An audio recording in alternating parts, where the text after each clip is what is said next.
देवरानी जेठानी। ये कहानी है देवरानी कनिका और जेठानी नुपुर की।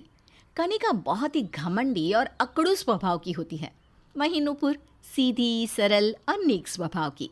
देवरानी कनिका का बेटा यश एक बड़े इंग्लिश स्कूल में पढ़ने जाता है, तो वहीं जेठानी नुपुर का बेटा श्लोक एक हिंदी स्कूल में। एक रोज, माँ ये देखो, मैंने आज एक कविता को बहुत अच्छे से सुनाया पूरी कक्षा में, इसलिए टीचर ने मुझे ये 2 टॉफी दिए हैं। शाबाश बेटा, बहुत खूब बेटा, यूं ही तरक्की करते रहो, जुग जुग जियो। मम्मी, चॉकलेट ड्रिंक भिजवा दो मेरे रूम में, मैं वीडियो गेम खेलने जा रहा हूँ। माँ, मैं होमवर्क करने जा रहा हूँ। श्लोक की ये बात सुनकर कनिका को जलन महसूस होती है और वो कहती है, मेरा बेटा तो एक बड़े और पॉश इंग्लिश स्कूल में जाता है, बाकी लोग तो बस कविता ही बोलते रह जाएंगे। मेरा बेटा बहुत बड़ा तीर मारेगा। कविता ऐसे ही हर पल बस अपनी बेटी की इंग्लिश स्कूल से नूपुर को नीचा दिखाती रहती और खुद को बड़ा साबित करती रहती। लेकिन नूपुर को इस सब से कोई फर्क नहीं पड़ता और वो कुछ ना बोलकर चुप ही रहती। जहाँ कनिका अपने बेटे के हर फालतू के शौक को पूरा करके स्कूल में ढेर सारा पैसा लगाती, तो वहीं नूपुर अपने बेटे के साथ बैठकर उसकी पढ़ाई पर ध्यान देती। श्लोक बच्चा, ये ऐसे नहीं लिखते, इस पे ऊ की मात्रा लगाओ, तभी जाकर ये शब्द सरल और शुद्ध बनेगा, वरना इसे लोग अलग अंदाज में पुकारेंगे। परमेश्वरी और ससुर इंदर नूपुर के कमरे के बाहर ये सब देखकर आपस में कहते हैं, नुपुर बहू कितनी अच्छी है, इसे किसी चीज़ का घमंड और लालच नहीं। घर का सारा काम खत्म करके श्लोक के साथ देर रात बैठकर उसकी पढ़ाई पर ध्यान रखती है।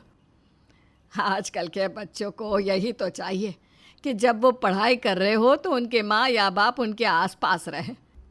अक्सर माँ बाप से मिला हुआ सहारा हर बच्चे की ताकत बन जाता है। यश दिन भर एसी वाले कमरे में आराम से बैठकर कंप्यूटर पर वीडियो गेम खेलता है और जब भी कोई दरवाज़ा खोलकर कमरे में आता तो वो फौरन अपने हाथ में किताब ले लेता और पढ़ने का नाटक करता। और उसके माता पिता यानी कनिका और शान को लगता कि यश तो भाई पढ़ाई कर रहा है। अरे मेरा रॉक स्टार अब तक पढ़ाई कर रहा है। ये देखो यश, मैं तुम्हारे लिए ये आईपैड लाया हूँ, इससे तुम अपनी ऑनलाइन ट्यूशन क्लासेस अटेंड कर सकते हो और तो और ई बुक्स के ज़रिए अपने पर्सनल नोट्स को इसमें सेव कर सकते हो। Wow, thank you so much papa, you are the best dad in the world. मैं इस आईपैड का इस्तेमाल सिर्फ और सिर्फ पढ़ाई के लिए ही करूँगा। Thanks mummy. शान और कविता यश को बहुत लाड़ प्यार और दुलार से पालते हैं, उसकी हर एक ज़रूरत को तुरंत पूरा करते हैं।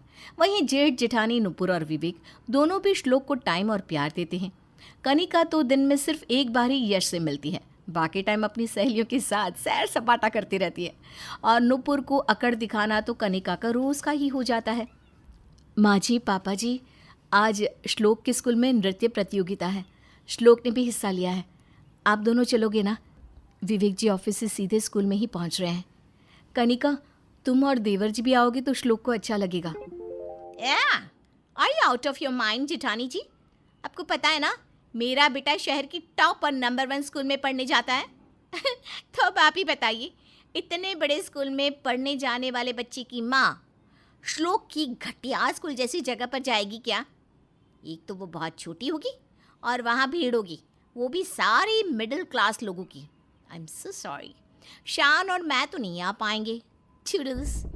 इतना कहकर कनिका एटीट्यूड में वहाँ से चली जाती है और नूपुर को इस बात का बहुत बुरा लगता है। नुपुर बहू, तुम कनिका बहू की बात पर ध्यान मत दो, तुम्हें तो पता है ना वो कैसी है।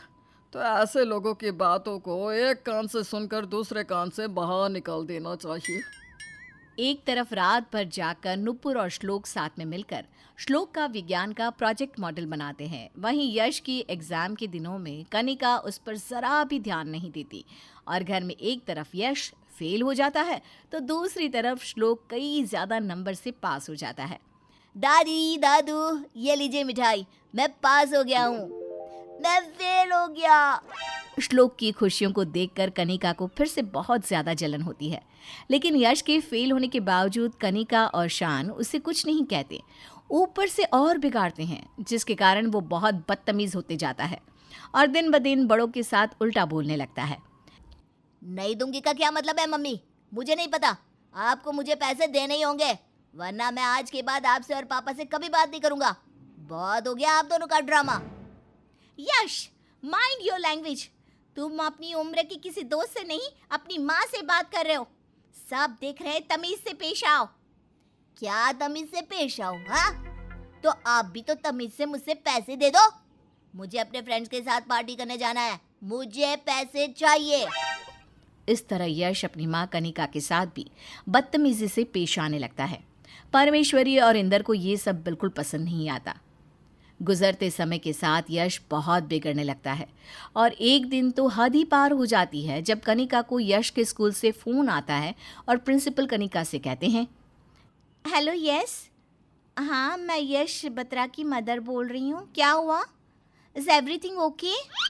मिसेस कनिका बत्रा, आपका बेटा यश आज घर से तो स्कूल आने के लिए निकला था, लेकिन हमारे स्कूल के प्यून ने उसे पास के कैफ़े में अपने दोस्तों के साथ चिल करते हुए पकड़ा है।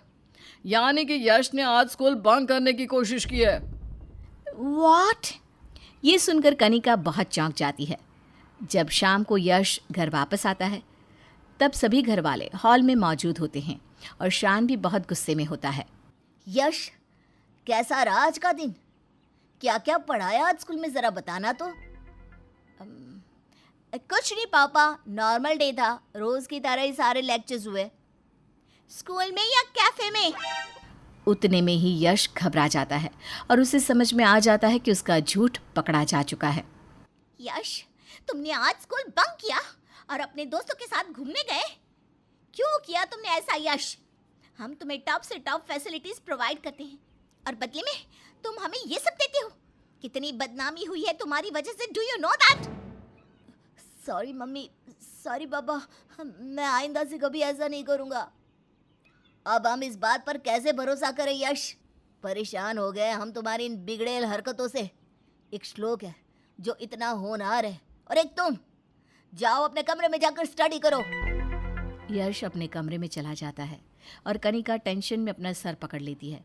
तभी परमेश्वरी कहती है, कनिका बहू, तू स्कूल स्कूल करती है, इंग्लिश मीडियम का नारा लगाती है, लेकिन बच्चा बढ़ता है तो अपने घर से। देखो शान बेटा, कनिका बहू, सिर्फ बड़े स्कूल में एडमिशन कराने से, सारी अमीरों जैसी सुख सुविधा देने से और बेहिसाब पैसा लगाने से जिम्मेदारी खत्म नहीं होती तुम्हारी। तुम्हें उसे अपना टाइम भी देना होगा, क्योंकि कल तुम भी बड़े होगे, बूढ़े होगे, और तब अगर उसने तुम्हें अपना टाइम नहीं दिया तो अपनी जेठानी नुपुर को ही देख लो, कैसे ख्याल रखती है श्लोक का। उसे अपने दिन का आधा समय देती है ताकि वो अच्छा महसूस करे। शायद आप लोग सही कह रहे हो, हमने ही कुछ ओवर कर दिया और जो करना था वो तो किया ही नहीं। हाँ माँ जी, आप सब सही हो। स्कूल तो अपनी जगह है, लेकिन हमें खुद भी अपने बच्चे को टाइम देना होगा ताकि हमारे साए में रहकर वो बिगड़े ना। कनिका अपनी गलती समझ जाती है और उसके बाद वो यश के प्रति नुपुर की तरह बर्ताव करने लगती है और अपना ज़्यादा टाइम यश को ही देती है। इसी सुधार के साथ जिठानी देवरानी का रिश्ता भी ठीक हो जाता है।